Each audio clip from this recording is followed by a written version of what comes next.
नमस्ते अस्तु भगवन् विश्वेश्वराय महादेवाय त्रयम्बकाय त्रिपुरान्तकाय त्रिकाग्निकालाय कालाग्निरुद्राय नीलकण्ठाय मृत्युञ्जयाय सर्वेश्वराय सदाशिवाय श्रीमन्महादेवाय नमः।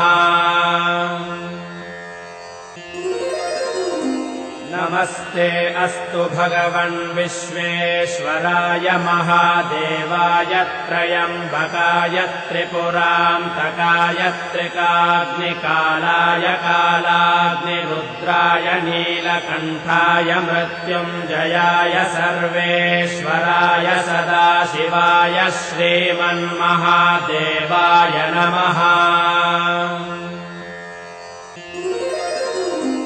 नमस्ते अस्तु भगवन् विश्वेश्वराय महादेवाय त्रयम्बकाय त्रिपुरान्तकाय त्रिकाग्निकालाय कालाग्निरुद्राय नीलकण्ठाय मृत्युञ्जयाय सर्वेश्वराय सदाशिवाय श्रीमन्महादेवाय नमः। नमस्ते अस्तु भगवन् विश्वेश्वराय महादेवाय त्रयम्बकाय त्रिपुरान्तकाय त्रिकाग्निकालाय कालाग्निरुद्राय नीलकण्ठाय मृत्युञ्जयाय सर्वेश्वराय सदाशिवाय श्रीमन्महादेवाय नमः। नमस्ते अस्तु भगवन् विश्वेश्वराय महादेवाय त्रयम्बकाय त्रिपुरान्तकाय त्रिकाग्निकालाय कालाग्निरुद्राय नीलकण्ठाय मृत्युञ्जयाय सर्वेश्वराय सदाशिवाय श्रीमन्महादेवाय नमः।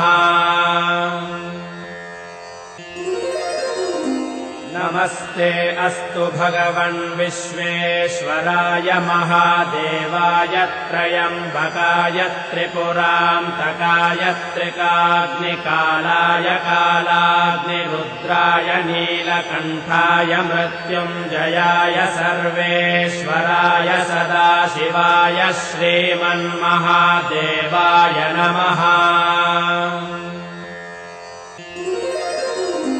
नमस्ते अस्तु भगवन् विश्वेश्वराय महादेवाय त्रयम्बकाय त्रिपुरान्तकाय त्रिकाग्निकालाय कालाग्निरुद्राय नीलकण्ठाय मृत्युञ्जयाय सर्वेश्वराय सदाशिवाय श्रीमन्महादेवाय नमः। नमस्ते अस्तु भगवन् विश्वेश्वराय महादेवाय त्रयम्बकाय त्रिपुरान्तकाय त्रिकाग्निकालाय कालाग्निरुद्राय नीलकण्ठाय मृत्युञ्जयाय सर्वेश्वराय सदाशिवाय श्रीमन्महादेवाय नमः।